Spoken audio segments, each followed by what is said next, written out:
우리에게 주시는 하나님 말씀 누가복음 6장 1절로 5절 말씀입니다. 신약성경 97페이지가 됩니다. 누가복음 6장 1절로 5절입니다. 하나님 말씀입니다. 우리 함께 교독합니다. 제가 1절 말씀을 먼저 봉독합니다. 안식일에 예수께서 밀밭 사이로 지나가실새 제자들이 이삭을 잘라 손으로 비벼 먹으니 어떤 바리새인들이 말하되 어찌하여 안식일에 하지 못할 일을 하느냐. 예수께서 대답하여 이르시되 다윗이 자기 및 자기와 함께한 자들이 시장할 때에 한 일을 읽지 못하였느냐. 그가 하나님의 전에 들어가서 다만 제사장 외에는 먹어서는 안 되는 전설병을 먹고 함께한 자들에게도 주지 아니하였느냐. 함께 봉독합니다. 또 이르시되 인자는 안식일의 주인이니라 하시더라. 아멘. 아멘. 델타 변이 바이러스로 인해서 다시 한번 또 코로나 대유행 조짐이 보이고 있습니다. 코로나가 변이하죠. 왜 변이하겠어요? 살기 위해서요. 살기 위해서요. 코로나 바이러스도 생각을 한다. 바이러스가 무지할 것 같죠? 그렇지 않대. 이제 사람이 백신을 만들고 백신을 맞기 시작하니까 코로나도 어때요? 야, 살아야 되겠다. 이러다 우리 다 죽는 거 아니야? 살아야 되겠다. 그리고는 스스로 자기를 바꾸는 거예요. 변이시키는 거예요. 그래서 델타 변이 바이러스가 지금 유럽에는 많이 확산이 되어 있고 아마 한국에도 지금 들어온 걸로 알고 있는데 더 조심하셔야 됩니다. 제가 여기저기 다녀보니까 많이 방심해졌어요. 마스크 안 쓰는 사람들 많죠? 손 소독 안 하는 사람들 많죠? 큰일 났다. 델타 변이 바이러스가 이때라. 확산되고 또 확산되면은 많이 또 큰 고난을 겪게 되는 상황이 생길 수 있어요. 더 철저히 준비하고 예방해야 됩니다. 바이러스도 이렇게 변이합니다. 바이러스도. 성도도 새롭게 변화되어야 합니다. 그래서 로마서 12장 2절에 새롭게 변화를 받아. 성도는, 교회는 새롭게 꾸준히 변화를 받아야 돼요. 변화를 받아야 됩니다. 그러기 위해서는 우리의 내 신앙의 정체성을 알아야 되겠죠. 내 신앙을 모르는데 어떻게 새롭게 되겠어요? 내 신앙의 색깔, 내 신앙의 무늬, 내 신앙의 바탕을 알아야 새롭게 바뀔 수가 있잖아요. 성도 여러분과 제가 날마다 새롭게 거듭나는, 날마다 새로운 그리스도인들로 변화되어지는 그런 신앙의 삶을 우리가 살아내야 될 줄 믿습니다. 여러분들은 모르겠지만 신앙에는 크게 두 가지 흐름이 있어요.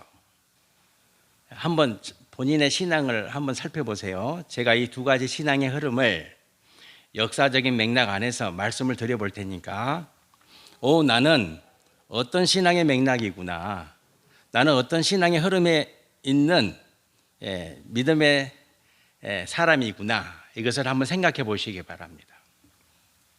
첫 번째 흐름은 성 어거스틴의 신앙의 흐름이에요.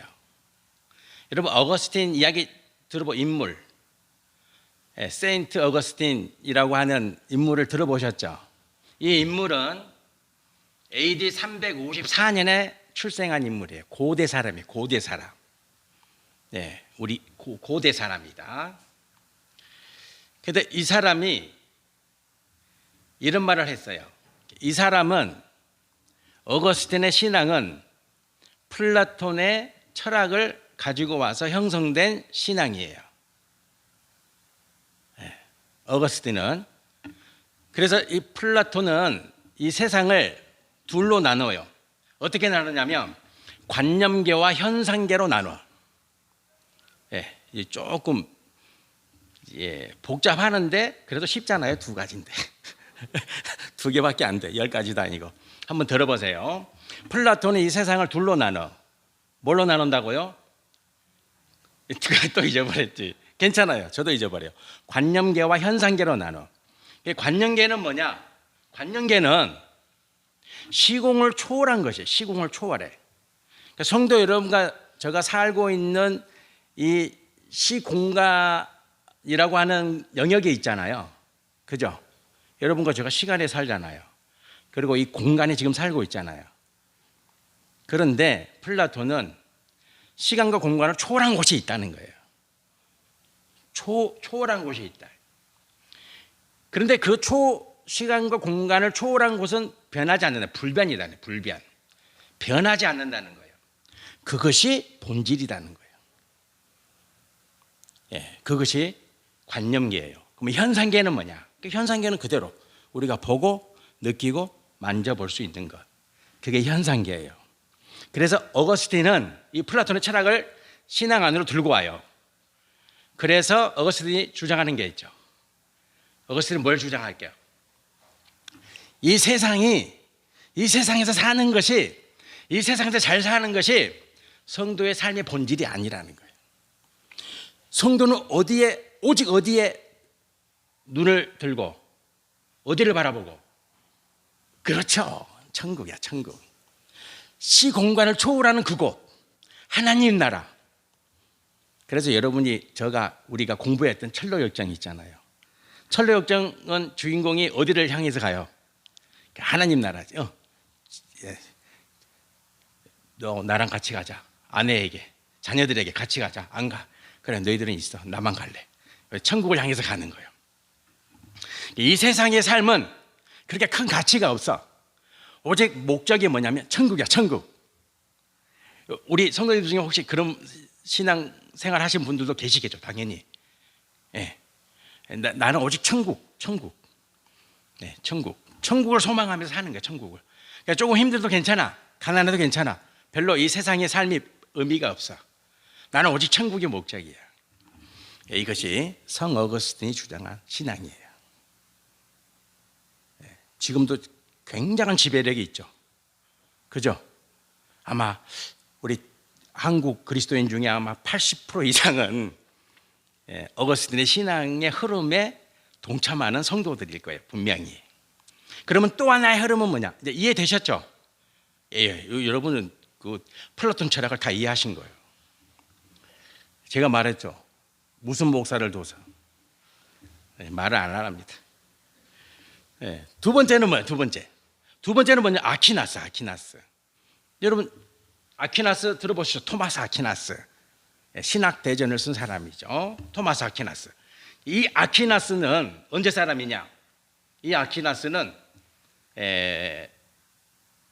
1224년에 태어났어요. 중세 사람이에요. 어거스틴은 고대 사람, 아퀴나스는 중세 사람이에요. 이 토마스 아퀴나스는 세상을 역시 둘로 나눠. 둘로 나누는데 이 사람은 누구의 철학을 가져왔냐? 아리스토텔레스예요. 플라톤의 제자가 아리스토텔레스잖아. 그죠? 아리스토텔레스는 이 세상을 둘로 나눴어요.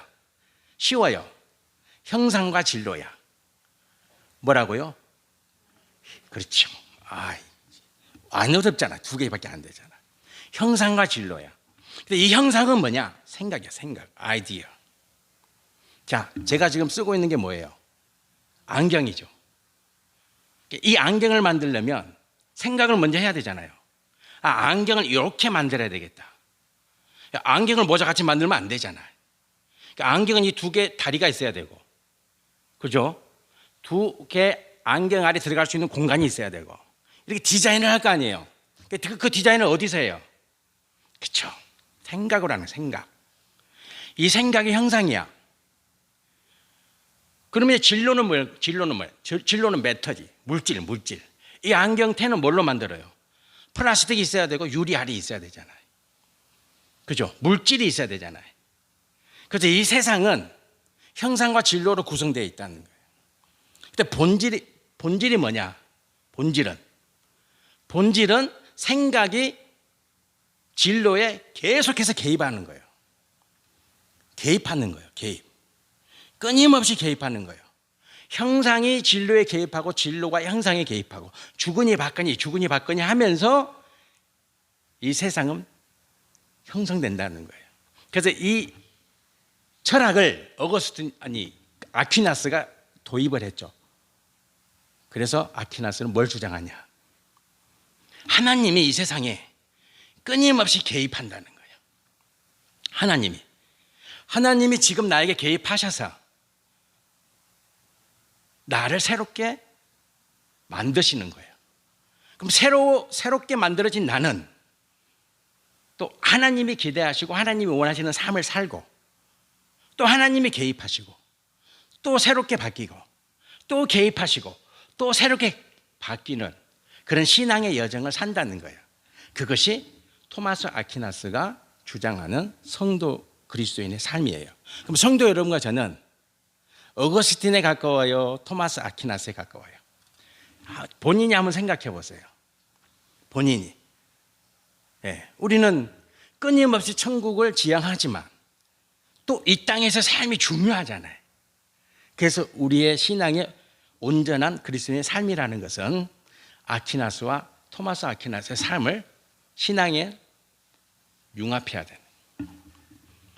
성도는 끊임없이 천국을 지향하면서 동시에 이 땅에서 하나님의 뜻이 무엇인가를 알고 우리를 변화시켜서 하나님이 내게 요청하시는 것, 하나님이 이 교회에 요청하시는 것을 끊임없이 성취해 나가는 신앙의 삶을 살아야 되겠죠. 그래야 된다는 거예요. 그래야 되죠. 자, 이스라엘이 망했어요. 국가가 망했어. 언제 망했냐? BC 586년에 망했어요. 예수님이 오시기 586년 전에 망했어. 그리고 예수님이 오셨을 때도 역시 망한 나라야. 그러니까 세월이 600년이에요. 600년이. 예수님이 십자가 지실 때 그때 이스라엘 백성들은 나라를 잃은 지 몇 년 됐다고요? 600년이 됐다. 600년이. 600년이 됐어요. 자, 바벨론으로 이제 BC 586년에 이스라엘 국가를 멸망시킨 나라가 바벨론이죠. 그래서 많은 이스라엘 백성들이 바벨론으로 끌려갔다. 포로로 사로잡혀 갔어요. 그리고 60년 만에 돌아와요. 바벨론 포로 귀환이라 그러죠. 60년 만에 돌아왔더니 신앙이 다 없어져 버렸어. 60년이 지났는데 그럴만하죠. 그럴만해요.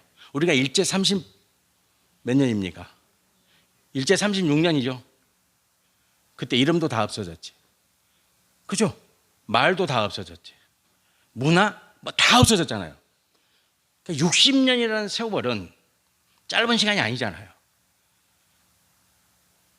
바벨론에 의해서 나라가 망하고 포로로 끌려갔던 이스라엘 백성들이 60년 만에 고국에 돌아와 보니까 모든 것이 다 사라졌어. 야훼 신앙도 사라지고 하나님 말씀도 사라지고. 그래서 이때에 이스라엘 백성들이 다시 야훼 신앙을 회복하자고 다짐을 하죠. 그때 율법을 만들기 시작하는 거예요. 본인들이. 그때 만들어지고 지금도 만들어지고 있는 율법이 613가지다. 그래서 이 율법 613가지를 만든 거예요. 이스라엘 백성들을 다시 하나님 말씀 위에서 재건하자. 야훼 신앙으로 이스라엘 민족을 다시 회복시키자는 그러한 기대와 소망을 가지고 율법을 613가지를 만들어요. 혹시 첫 번째 율법이 뭔지 아십니까? 첫 번째 1. 생육하고 번성하라. 제1계명이 율법 613가지 중에서 첫 번째가 생육하고 번성하라. OECD 국가 중에서 출생률이 가장 높은 나라가 이스라엘이다. 3.1명. 우리나라는 OECD 국가중에서 꼴찌 0.87, 84. 한 명이 안 돼, 우리나라는. 큰일이죠. 예, 인구 절벽에 우리나라는 이미 들어섰습니다. 자, 그리고 제가 몇 가지 율법을 더 말씀드려 볼게요. 297번째 율법. 유월절 첫날은 쉬어야 한다. 예, 유월절과 무교절은 이어지죠. 무조건 쉬어야 돼. 7일 동안 무조건 쉬어야 돼. 일하지 말아야 돼. 유월절 기간 동안에 계속해서 번제를 드려야 돼. 쉬는 것뿐만 아니라 매일 번제를 드려야 돼. 우리 김여수 집사님도 번제 드리고, 저도 번제 드리고, 김정희 집사님도 번제 드리고, 우리 조경기 권사님도 번제 드리고, 또 여러분들 말씀 안 듣는다 그래서 또 서운해하지 마세요. 우리 하빈이까지 둘러서 쭉 둘러서 마지막 하빈이까지 번제를 다 드려야 돼. 매일 드려야 돼. 매일. 유월절과 무교절에는 8일 동안 계속 드려야 돼. 전 국민이다. 제일 마지막 613번째 계명. 첫 번째 계명이 뭐다 그랬어요? 생육하고 번성하라. 철저히 지키죠. 철저히 지킵니다. 613번째 토라를 써서 간직하고 있어야 된다. 율법을 다 기록해가지고 간직하고 살아야 돼. 그것이 마지막 계명이에요. 자, 그런데 한번 성도 여러분 생각해 봅시다. 이제 자, 613가지 계명이 있다.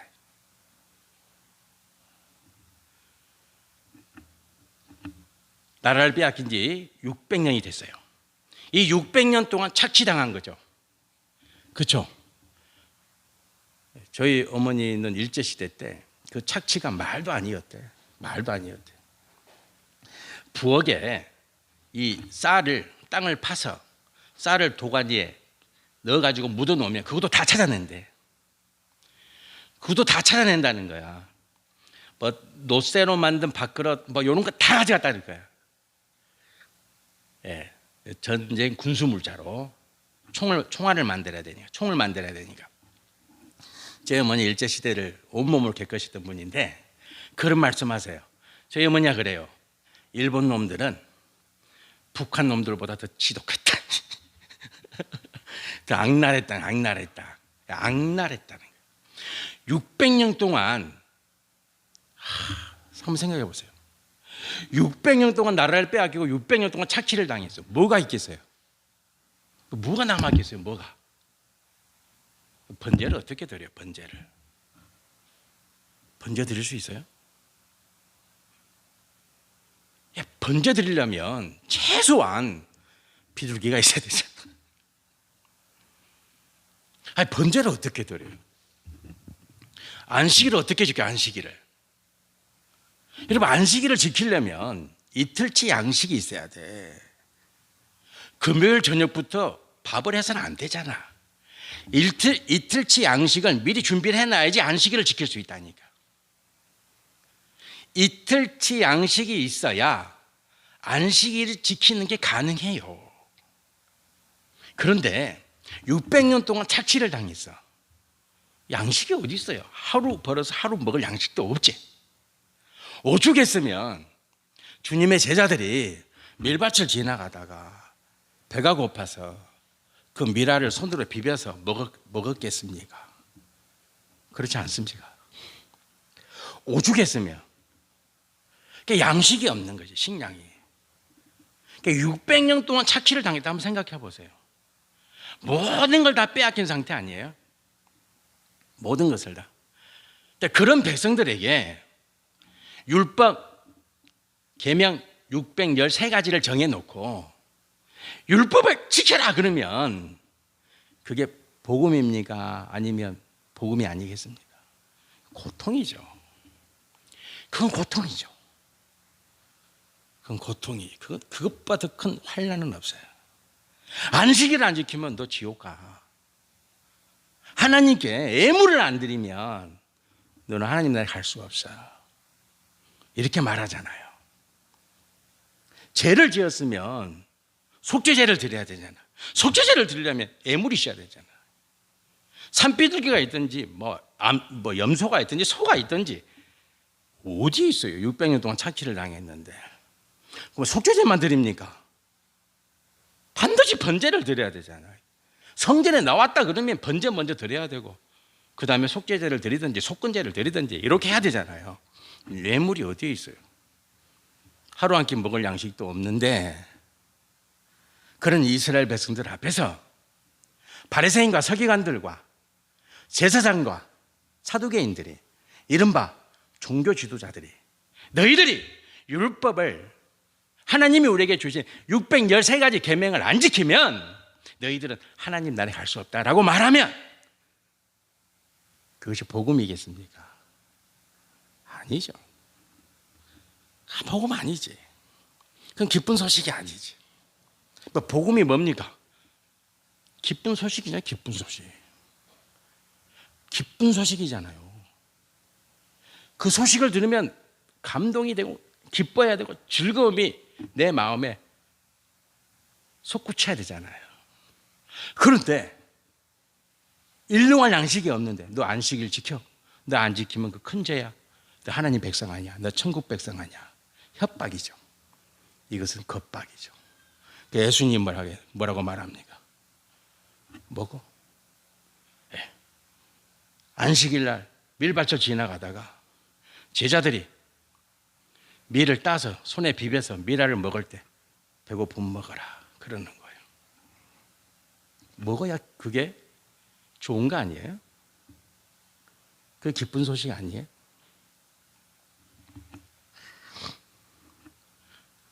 성도 여러분들, 그래서 예수님이 뭐라고 말씀하세요?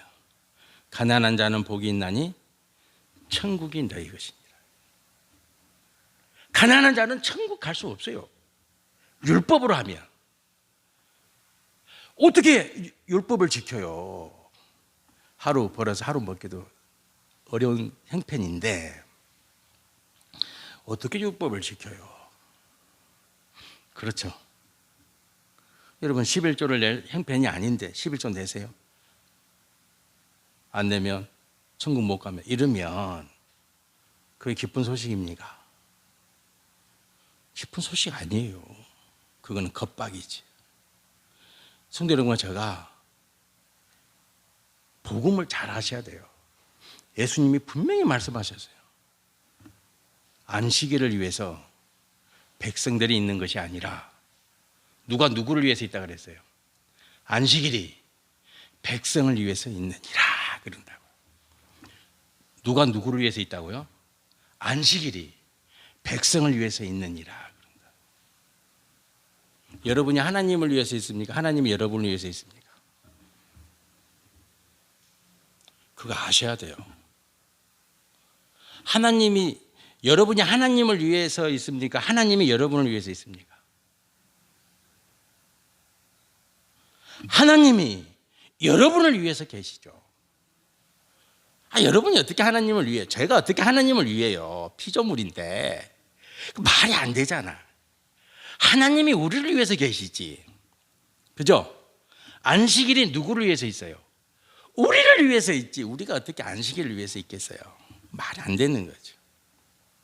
그렇지 않습니까? 성도 여러분들, 성도는 복음 안에서 살아야 돼. 복음 안에서. 성도는 복음 안에서. 배고픈 자에게 기쁜 소식은 뭡니까? 먹는 거지. 율법 지키는 게 아니에요. 배고픈 자는 안식일에도 미발트 지나가다가 먹을 게 있으면 먹는 거요. 그 배가 불러야 돼. 그게 기쁜 소식. 그렇지 않습니까? 병든 자에게 기쁜 소식은 뭡니까? 고침을 받는 거죠. 안식일에도 고침을 받아야죠. 바리새인과 제사장들은 뭐라고 말합니까? 안식일에 어떻게 병을 고쳐주냐 예수님에게 따지잖아요. 그 율법에 어긋나는데, 율법에 어긋나는데 당신은 왜 죄를 짓냐?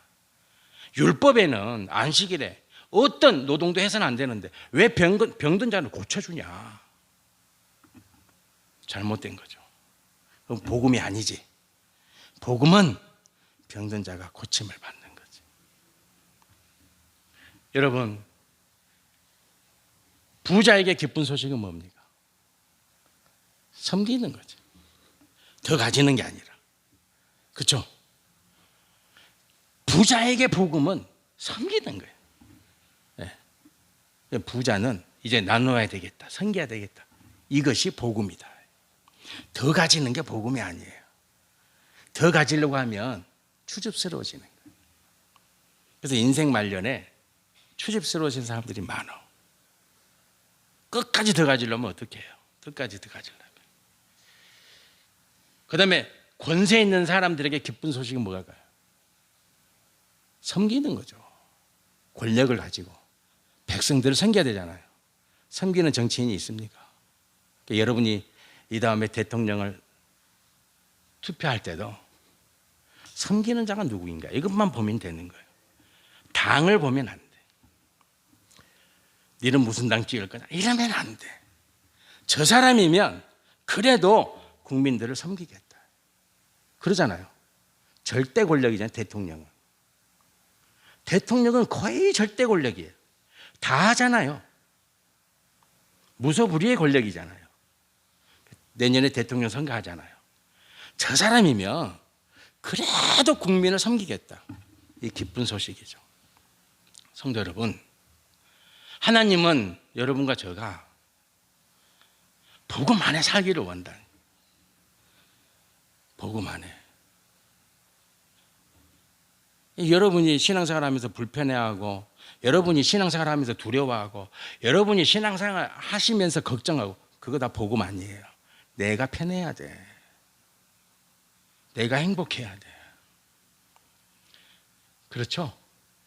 그게 복음이에요. 그게 복음이에요. 성도 여러분, 복음 안에서 사시길 바랍니다. 그러니까 여러분이 복음이 돼야 돼요. 내가 신앙 안에 이렇게 기쁘게 살고 있다. 내가 신앙 안에서 이렇게 즐겁게 살고 있다. 그것이 복음 안에 사는 성도요, 여러분 자체가 복음이 되는 거예요. 그런 삶을 성도 여러분도 누리시고 저도 누리시기를 축복합니다. 아멘. 기도드리겠습니다. 할렐루야. 여호와 하나님 아버지 감사합니다. 복음은 기쁜 소식입니다. 기쁜 소식. 아버지 신앙생활하면서 걱정합니까? 염려합니까? 아닙니다. 아버지 걱정하고 염려되는 거 그거 복음 아니에요. 아버지 내가 기쁜 소식이 되기를 원합니다. 신앙생활이 감사하고 즐겁고 행복하고 하나님 아버지 그런 그리스도인 되게 도와주세요. 복음 안에서 살고 내가 복음이 되는 그런 창성의 성도 되게 도와주세요. 예수님 이름으로 기도드립니다. 아멘. 아멘.